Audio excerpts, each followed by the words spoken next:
сегодняшнем видео мы расскажем о мощи таджикской армии. Досмотрите это видео до конца и узнаете, какая позиция в мировом рейтинге по военному обеспечению Таджикистана. Подписывайтесь на наше обновление, чтобы быть в курсе о всех новинках на нашем канале.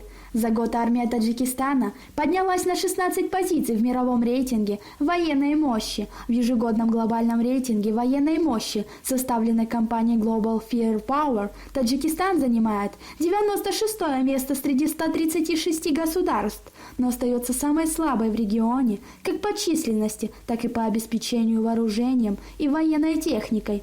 В прошлом году страна заняла 112-ю строчку из 127 представленных в рейтинге стран. Как подсчитали составители рейтинга, военная сила Таджикистана, текущие военные возможности и доступная огневая мощь Таджикистана, на вооружении армии страны имеется 25 самолетов, из которых 31 транспортные и 4 тренировочные, 20 вертолетов, в том числе 6 боевые, 37 танка, 46 бронемашины.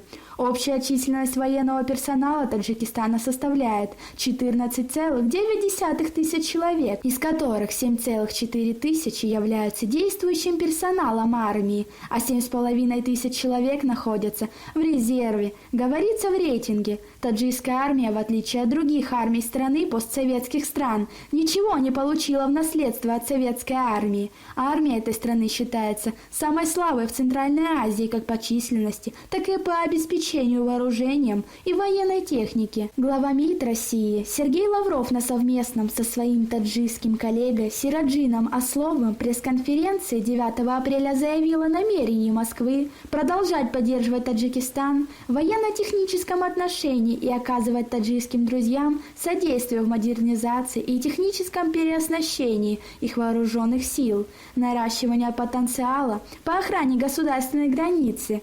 Как вы относитесь к такой помощи? Свои ответы пишите нам в комментарии под этим видео. В тройку лидеров списка вошли США, Китай и Россия. Среди республик Центральной Азии лидирует Узбекистан, 39 место, затем следует Казахстан, 50-е, Туркменистан на 80-й строчке и Кыргызстан на 91-м.